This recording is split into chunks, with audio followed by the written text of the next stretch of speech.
아멘. 아멘. 오늘 마태복음 14장 28절에서 31절 말씀 가지고 믿음으로 살려다가 넘어졌을 때, 믿음으로 살려다가 넘어졌을 때 하는 제목으로 말씀 나누도록 하겠습니다. 여러분들은 믿음으로 살려고 애를 쓰시죠? 믿음으로 살려고 애를 쓰는 그런 자세는 참 귀한 일입니다. 그런데 마음먹은 만큼 믿음으로 그렇게 사는 것이 쉽지만은 않습니다. 아까 믿음으로 살려고 하시죠. 그러니까 이렇게 좀 어떻게 눈치를 보시다가 쉽지 않습니다. 그러니까 막 끄떡끄떡 하시는데 때로는요, 주일에 예배 드리는 것조차 쉽지가 않습니다. 내 의지가 흔들릴 때도 있지만 요즘 같은 경우에는 우리 의지와 나 자신의 의지와 상관없이 예배에 참여할 수 없는 그런 상황이 될 때가 많습니다. 믿음으로 살려고 하는데 시험거리, 방해거리가 참 많아요. 그 종류도 참 다양합니다. 가족 때문에 그럴 때도 있고요. 이웃 때문에 그럴 때도 있고요. 직장 때문에 그럴 때도 있고요. 건강 때문에 그럴 때도 있고, 또 재정 때문에 그럴 때도 있고, 심지어는 또 교회 때문에 그럴 때도 있습니다.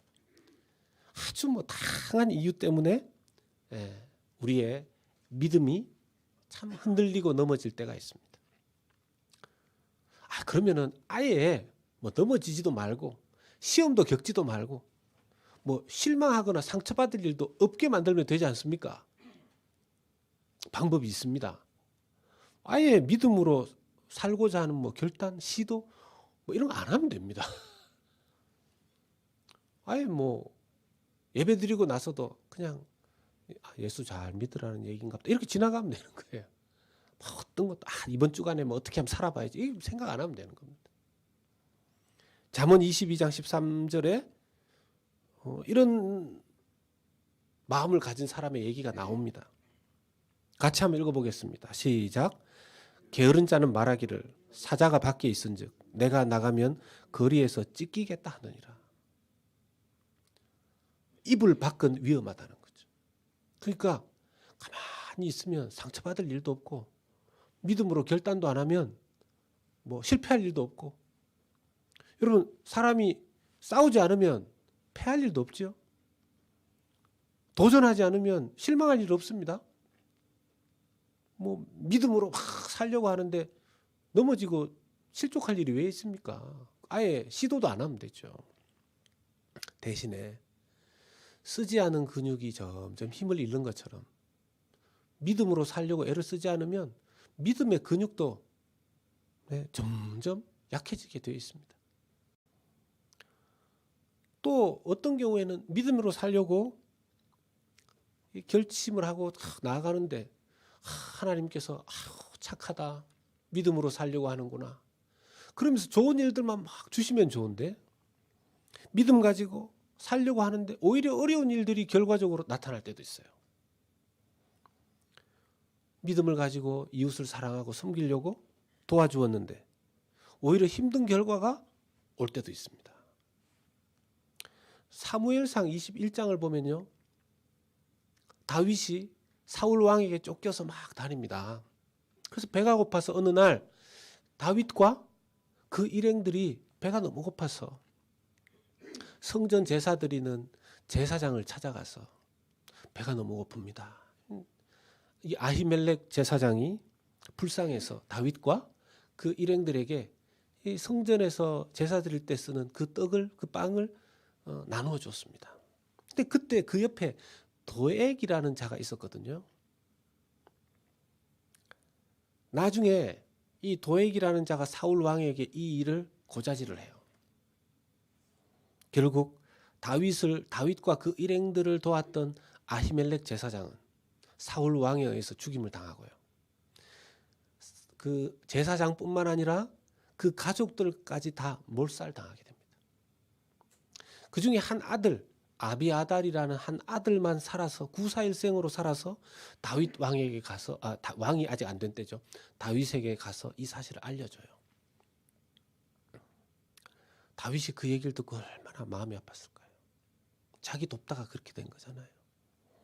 사무엘상 22장 22절에 다윗의 심정이 이렇게 나옵니다.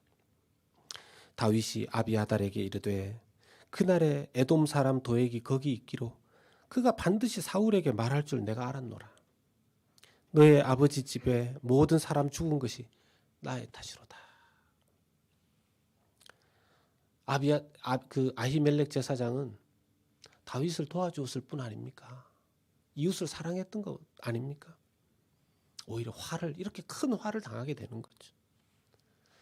때로는 부모의 믿음 때문에 자녀들이, 가족들이 고난을 겪게 되는 경우도 꽤 있습니다. 많이 봤습니다.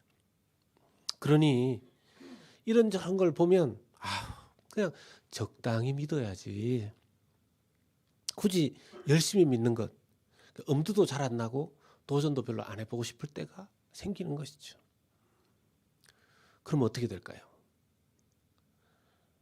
살아있지만 힘없는, 전원은 켜져 있지만 아무것도 하지 못하는, 시동은 걸려 있지만 움직이지 않는 자동차처럼 살아있지만 생명력 없는 신앙생활을 할 뿐인 것이죠.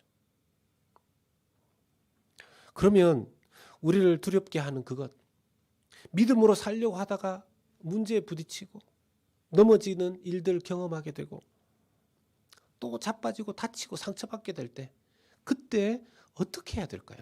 그것을 어떻게 이해해야 될까요? 오늘 살펴보기를 원합니다. 첫 번째는요, 넘어지는 것은 믿음이 자라는 과정이라는 것입니다.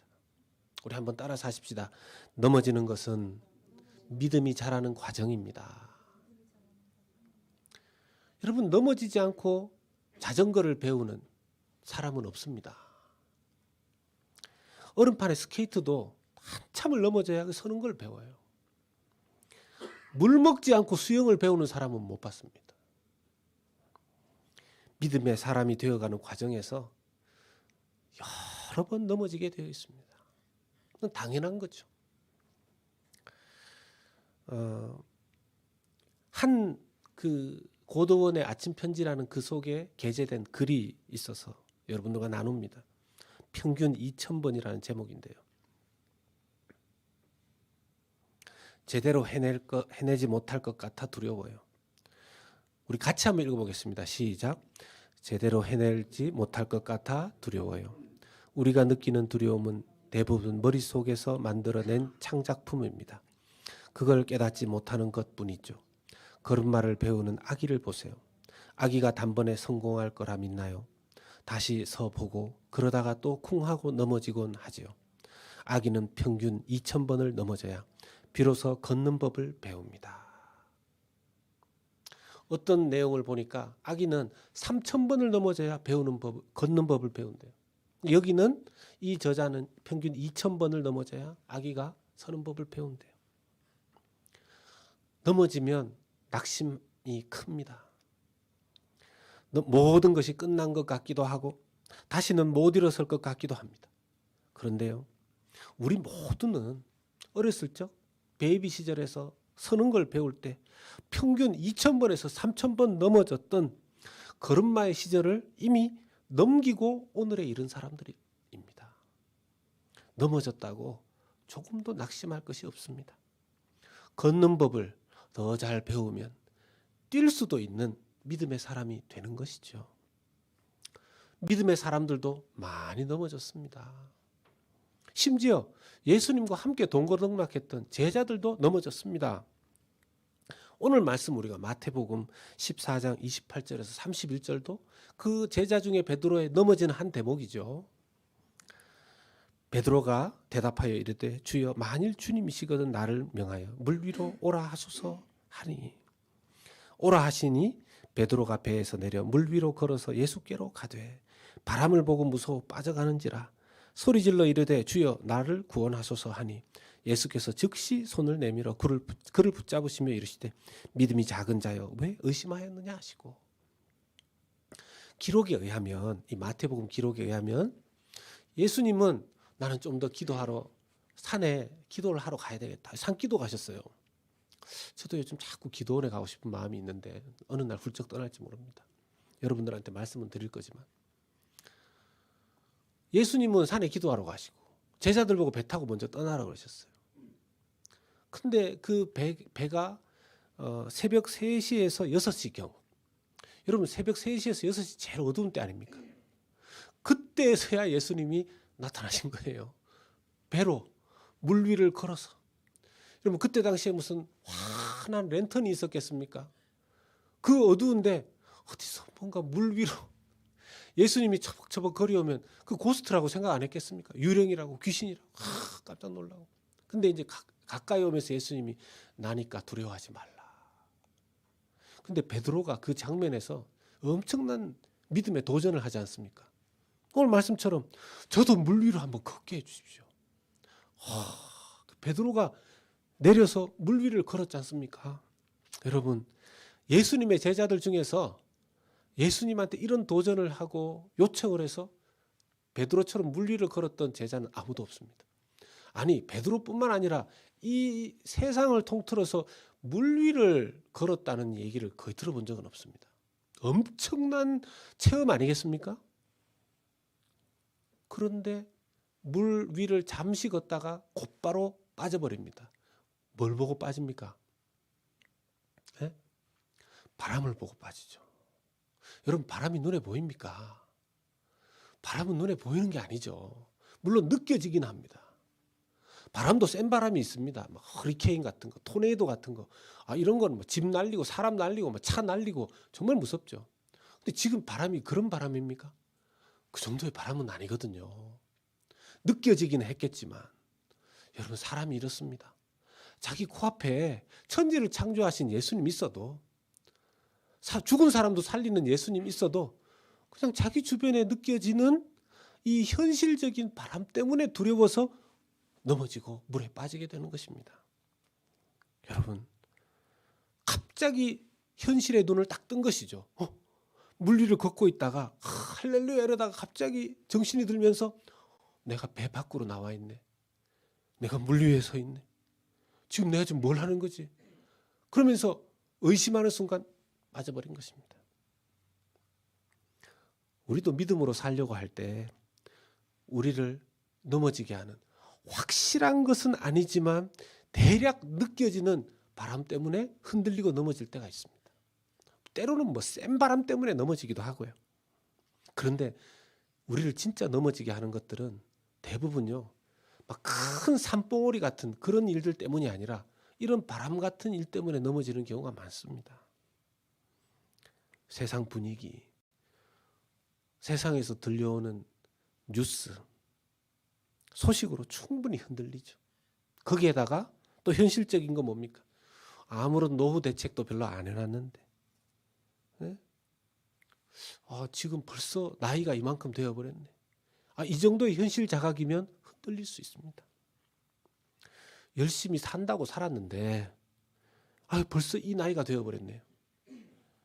그 정도의 현실 자각 바람으로도 충분히 마음이 덜컹거릴 수 있는 것이죠. 아무것도 이루어 놓은 것이 없는데 말입니다. 여러분들은 어떤 바람에 여러분들의 발목이 잡혀 보셨습니까? 중요한 것은 넘어지는 것 그 자체로 실망하고 하지 말아야 된다는 것입니다. 넘어져도 괜찮습니다. 우리 옆에 사람들이 이건 좀 실물 교육을 좀 해야 돼요. 옆에 분들에게 이렇게 딱 진짜 하나님처럼 하나님이 쫙 얘기해 주시는 것처럼 옆 사람에게 얘기해 주세요. 괜찮습니다. 이렇게 얘기해 주세요. 저한테만 하시지 말고 뒤에 있는 분들 괜찮습니다. 크게 한번 얘기해 봅시다. 괜찮습니다. 괜찮습니다. 괜찮습니다. 네?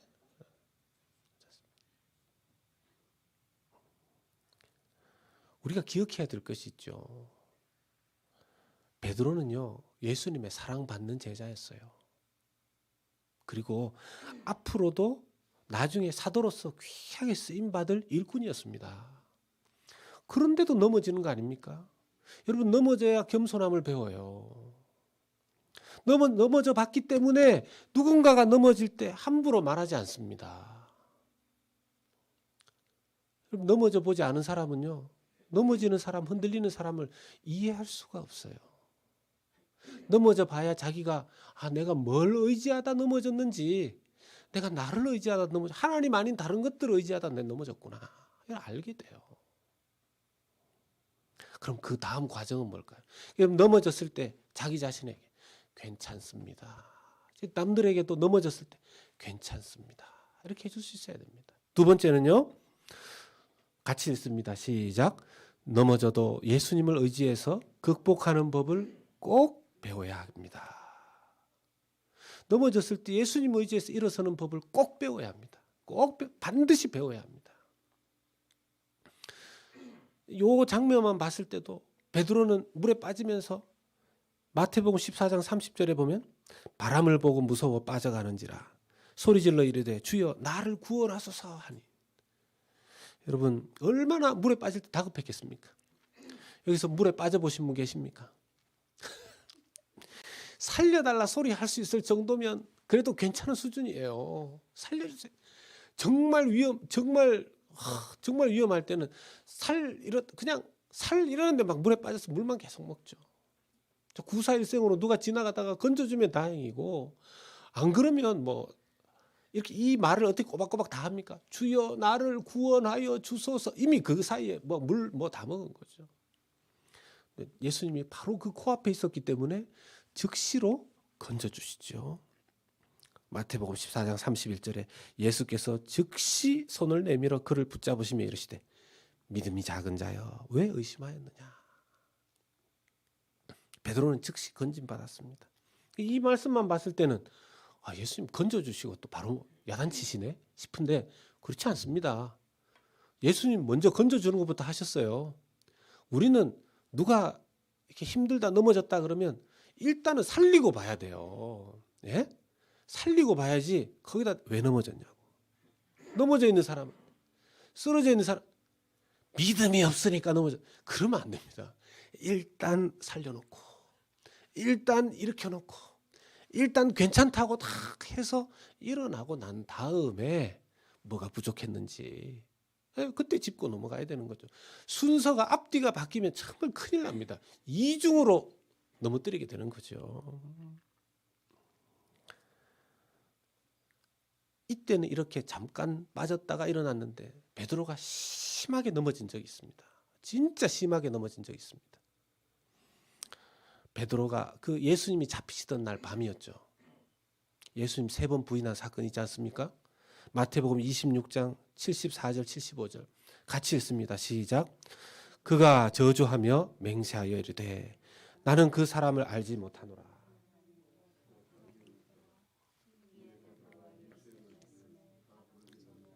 내가 3번 나를 부인하리라 하심이 생각나서 밖에 나가서 심히 통곡하니라. 베드로가 아주 심하게 넘어진 날이었습니다. 이러고 나서 다시 일어서기까지는 시간이 꽤 걸렸어요. 쉽게 못 일어났습니다. 차이가 뭘까요? 마태복음 오늘 우리가 읽었던 14장은 곧바로 일어났는데 지금 마태복음 26장에서 예수님 3번 부인하고 나서는 참 오래 걸립니다. 예수님 부인해서 그럴까요? 그럴 수도 있겠지만 여기에 힌트가 되는 말씀이 있다면요. 마태복음 14장에서는 베드로가 즉시 예수님께 부르짖었다면 마태복음 26장에 3번 부인하고 난 다음에는 그냥 밖으로 나가버렸어요. 너무 낙심한 나머지 예수님과 멀어져 버린 거죠. 여러분 우리가 낙심했을 때 넘어졌을 때 주의해야 되는 게 주님을 향한 시선을 놓쳐버리고 자기의 낙심 상태, 자기의 쓰러짐의 상태를 계속 묵상하는 겁니다. 이게 굉장히 위험했죠. 팀 켈러 목사님이라는 분이 영적 침체를 극복하는 법 3가지를 이렇게 제시했어요. 보시면 같이 한번 읽을까요? 우리 첫째, 둘째, 셋째 한번 읽겠습니다. 시작.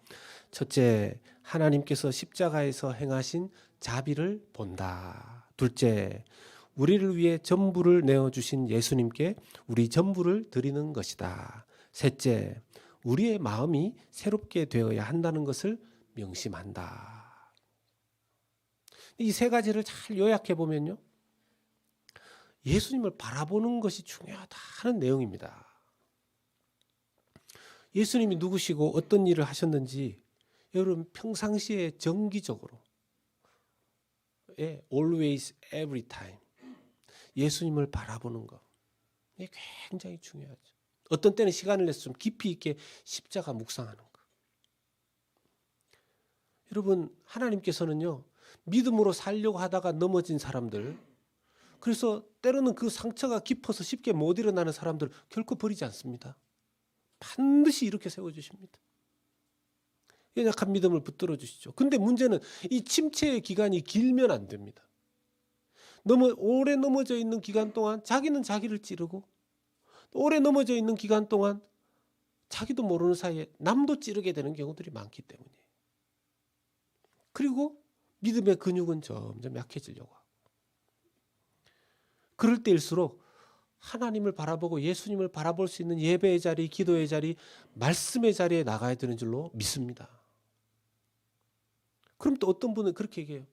아니 지금 마음이 어렵고 힘들고 그냥 예배도 싫고 기도도 싫고 말씀도 싫은데, 그럴 때 기도한다고 억지로 기도하고 예배 자리에 나간다고 억지로 예배 나가고 지금 마음이 상해가지고 그냥 하나님이고 뭐고, 그런데 그거 다 가식적인 거 아닙니까? 이렇게 얘기할 수 있죠. 근데 여러분 그건요, 가식적이다라는 뜻을 지금 제대로 모르는 거예요. 여러분 가식적이다라는 말의 뜻은요, 말과 행동이 거짓말이라는 뜻입니다. 말과 행동이 거짓이라는 거예요. 예배를 나쁜 동기로 예배를 드린다면 그런 예배는 잘못된 예배죠. 가식적인 예배죠. 기도를 하는데 악한 동기를 품고 기도를 합니다. 그거는 잘못된 기도죠. 그런데 마음이 힘들고 어려워서 하나님 앞에 예배드리러 나왔다. 하나님께서 원하시는 예배가 상한 마음이라고 하지 않았습니까? 내 아픈 마음을 가지고 기도한다. 하나님께서 소중히 여기시는 기도가 그런 기도인 줄로 믿습니다. 그러면요, 이건 가식적인 게 아니라 하나님은 오히려 그런 예배를 받으신다라는 거죠. 제 인생에도 크고 작은 넘어짐이 있었는데요. 저도 한동안 오랜 침체와 우울증에 그렇게 넘어져 있었던 정말 그런 시간들이 있었습니다. 그나마 오래 넘어져 있었던 저를 일으킬 수 있었던 것은 십자가의 주님을 다시 바라볼 수 있었을 때였어요. 넘어져 있는 저를 위해 변함없이 십자가에서 너를 위해 내가 고난당했고 내가 너를 위해서 죽었다. 내가 너를 지금도 변함없이 네가 쓰러져 있지만 난 너를 사랑한다. 그 사랑을, 십자가의 그 주님을 보게 되었을 때 제가 일어날 힘을 얻었던 것입니다. 저는 그래서요, 자주 예수님 십자가를 묵상합니다. 그 고난과 죽음의 십자가상의 주님을 바라볼 때 다시 은혜가 회복되는 것을 늘 경험하기 때문에 그렇습니다. 사랑하는 여러분, 주님 바라보시기 바랍니다. 주님의 그 손을 바라보시기 바랍니다. 여러분들을 사랑하셔서 고난당하시고 여러분들을 사랑하셔서 십자가에서 죽으신 그 손을, 그 피를 여러분들 바라보시기를 바랍니다. 여러분 찬송가 254장의 내 주의 보혈은 그 찬송 아닙니까? 그 피가 아니네, 어떻게 부르죠? 그 마음속에 큰 증거 됩니다. 내 기도 소리 들으사 다 허락하소서. 내가 주께로 지금 가오니 뭐로요? 십자가의 보혈로 날 씻어 주소서. 아멘. 주님의 십자가의 보혈로 그 손으로 우리를 일으켜 주신다는 것입니다. 믿으시기 바랍니다. 마지막 세 번째는요. 또 우리 한번 같이 읽읍시다. 시작. 일어난 사람은 넘어진 사람들을 다시 일으켜야 합니다. 하나님께서 우리를 이렇게 일으켜 주십니다. 그때 할렐루야 일어났구나 그러면서 또 막 자기 좋아라. 역시 하나님은 나만 사랑하셔. 이게 하나님 뜻이 아닌 거죠. 하나님 나를 새롭게 일으켜 주신 이유가 있다는 것입니다. 베드로가 즉시로 마태복음 14장에서 구원받았지만 예수님은 베드로가 크게 넘어질 것을 아셨고 미리 기도하고 계셨습니다. 그리고 베드로가 또 분명히 회복될 것도 예수님은 아셨잖아요. 그러면서 예언의 말씀으로 베드로에게 주신 사명의 말씀이 있습니다. 누가복음 22장 31절 32절 같이 읽겠습니다. 시작. 시몬아 시몬아 보라 사탄이 너희를 밀가부르듯 하려고 요구하였으나 그러나 내가 너를 위하여 내 믿음이 떨어지지 않기를 기도하였노니 너는 돌이킨 후에 내 형제를 굳게 하라. 아멘. 우리를 넘어뜨리려고요. 사단이 밀가부르듯이 막 시골에 가보면 막 그죠? 체에 넣어서 막 하지 않습니까? 아무리 믿음으로 결심해도요. 오늘 결심해도 이번 주간을 살면서 또 그냥 사탄이 밀가부르듯이 우리를 까부르려고 합니다. 아침 저녁으로 수없이 우리의 마음을 흔들어댑니다. 희한한 바람을 막 불죠. 근데 또 우리가 주님을 바라보면서 주님 주여 붙잡아 주시고 이렇게 세워주시죠. 하나님 은혜입니다.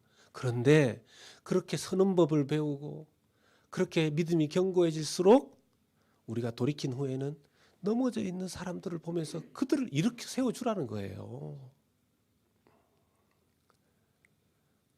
아까도 말씀드렸듯이 어린 애가 베이비가 서는데 평균 2,000번에서 3,000번 넘어진다는데 근데 문제는요. 어떤 때는 자기가 왜 넘어졌는지도 모르고 넘어진다는 겁니다. 좀 알고 싶을 때가 있죠. 하나님 믿음으로 살려고 하는데 왜 이렇게 어려움을 주십니까? 대구의 동신교회 목회하시는 권성수 목사님이라고 계십니다. 참 귀한 목사님인데 이분이 형제만 5이에요. 형제만. 딸이 어떻게 없으시더라고요. 형제만 5인데 5명이 다 목사님이 되셨어요. 이 5형제의 아버지는 개척교회 목사님이셨습니다. 고생을 막 죽으라고 하시는 거죠. 그래서 5형제는 이 독수리 5형제. 5형제는 절대로 목사만은 되지 않겠다. 결심하셨는데 5명이 다 목사님 되신 거예요. 권성수 목사님도 그 중에 절대로 자기는 목사가 되지 않다. 자기가 목사가 되니 차라리 자살하겠다고 말씀하셨어요. 어렸을 때 각오하기를. 그래서 나중에 목사가 되셨고 유학 와서 신학 박사까지 되셨고 한국 돌아가서 신학교 교수 하시다가 또 목회도 하시는 그런 분이 되셨죠. 지금 참 많은 영혼들을 섬기시고 교회를 섬기시고 이분은 얼마나 많이 넘어졌겠습니까? 이유도 알 수 없는 그런 쓰러지고 넘어지는 일들이 수도 없이 반복했다는 겁니다. 그분이 책을 쓰셨는데 책 제목이 고통의 은총이에요. 왜 내가 이런 고난을 당해야 합니까? 누구보다 바로 살기 위해서 몸부림치는 나를 왜 이렇게 괴롭히셔야 합니까? 끊임없이 꼬리를 무는 왜가 나를 가장 예리한 칼날처럼 찔러댔다. 하나님께서 내가 이런 이유로 너에게 고난을 허용하는 거다라고 한마디라도 말씀해 주시면 속이 시원할 것 같았다. 그러나 하나님은 아무리 불러대도 대답이 없는 이름이었다. 마치 사자가 잡아먹기로 작정하고 집중적으로 추격하는 병든 얼룩말 새끼처럼 하나님은 나를 추격하고 잡아 흔들어 쥐어 뜯으시는 것 같았다. 내 인생이 하나님 앞에서 쥐어 뜯기는 소리가 들리고 아픔이 느껴지는 것 같았다. 이런 고통을, 이런 고난을, 이런 넘어짐을, 쓰러짐을 겪으셨던 거죠. 이 아픔을 다 겪고 난 이후에 그가 세워져서 지금 뭐합니까? 자기 잘났다고 나 이거 다 해결했다고가 아니고 그때 그 아픔 때문에 수많은 사람들을 이렇게 세워지고 교회를 세워주고 넘어진 사람들이 좀 많습니까? 사람들은 얘기합니다. 하나님 왜 나만? 아니에요. 돌아보세요. 이민 와서 하나님 왜 나는 이민 와서 이 고생을 겪습니까? 제 인생의 어려움을 책으로 쓰면 책이 한 질이 나옵니다. 막 그렇게 해야죠. 근데 다른 가정 가보세요. 이민 와서 고생한 게 두 질이 나와요. 영화로 해도 영화로 다 못 만들 정도. 하나님이 그 아픔 다 극복하게 하신 이후에 그를 세워주시면 하나님께서 다른 넘어진 이들을 이렇게 세워주라. 하나님 말씀하시는 거죠. 시편 37편 24절에 그는 넘어지나 아주 엎드러지지 아니함은 여호와께서 그의 손으로 붙드심이로다. 넘어진다 하더라도 여러분 하나님의 손이 우리를 붙들어 주심을 믿으시기를 축복합니다. 회복의 목적을 다 깨달은 이후에 베드로의 삶이 달라졌죠. 자기 한 사람 넘어지고 일어서는 것도 감당하기 어려웠던 베드로가요. 이제 넘어진 사람 쫙 일으켜주는 그 사명의 사도가 됩니다. 사도행전 3장 6절에서 8절 말씀 보면 나면서부터 아예 걷지를 못하는 사람, 일어서 본 적이 한 번도 없는 그 사람을 일으켜주는 장면이 나오지 않습니까? 성전 미문 앞에서 구걸하던 사람이었어요. 사도행전 3장 6절 8절 말씀 같이 읽습니다. 시작. 베드로가 이르되 은과 금은 내게 없거니와 내게 있는 이것을 내게 주노니 나사렛 예수 그리스도의 이름으로 일어나 걸으라 하고 오른손을 잡아 일으키니 발과 발목이 곧 힘을 얻고 뛰어 서서 걸으며 그들과 함께 성전으로 들어가면서 걷기도 하고 뛰기도 하며 하나님을 찬송하니 아멘. 자기 한 몸 주체할 수 없었던 인생이 그렇게 수도 없이 넘어지고 일어서고 넘어지고 일어서고 나중에는 일어나는 법을 오직 예수님 손 붙들고 부활하신 주님 의지에서 일어나는 극복하는 법을 든든히 경험한 후에는 한 번도 일어나 보지 못한 성전 미문 앞에 구걸하던 그 사람까지 이렇게 세워주는 하나님의 종이 된 것입니다. 오늘 말씀을 정리하겠습니다. 믿음으로 살려고 하다가 넘어질 때 우리 반드시 기억합시다. 넘어지는 것은 믿음이 자라는 과정입니다. 넘어져도 예수님 의지에서 극복하는 법을 꼭 반드시 배워야 합니다. 일어난 사람은 넘어진 사람을 다시 일으켜야 합니다. 이번 한 주간 우리의 믿음이 흔들릴 때 괜찮다 해주시면서 다시 예수님 손 붙잡고 일어서시고 또 일어서서 보니 주변에 흔들리는 영혼들, 넘어진 영혼들 보시면서 괜찮습니다. 예수님께서 당신 사랑하십니다. 내 예수님의 그 사랑과 은혜로 저도 흔들려 봤습니다. 저도 일어서 봤습니다. 형제여 자매여 다시 일어서십시오 하고 기도하고 권면하며 또 우리 새로운 교회가 넘어진 자들 이렇게 세워주는, 넘어졌을 때 괜찮습니다 하고 말해줄 수 있는, 서로에게 힘이 되어주는 우리 새로운 교회 모든 성도님들 다 되시기를 예수 그리스도 이름으로 축원합니다. 아멘. 하나님 아버지, 2000번 3000번을 넘어져야 걷는 법을 배우는 아기처럼 주님 우리가 그런 인생을 지나왔는데 영적으로도 수도 없이 넘어지고 흔들리는 연약한 우리들임을 주님 앞에 고백합니다. 주님, 그러나 그것이 비록 우리의 연약함 때문이라 할지라도 주님 그런 넘어짐을 통하여 이 과정을 통해서 우리 연단하시고 결국은 주 예수 그리스도의 신실한 믿음의 사람으로 키우시며 그런 우리를 통해 넘어진 주변의 하나님 영혼들을 다시 일으키시기를 원하시는 하나님의 그 뜻과 은혜를 깨닫고 주님 이번 한 주간도 은혜 가운데 살아가는 하나님 주 예수님을 바라보면서 십자가 묵상하면서 주님 든든히 이 믿음의 여정을 가는 우리 모든 성도들 되게 하여 주시옵소서. 예수님 이름으로 기도하옵나이다. 아멘.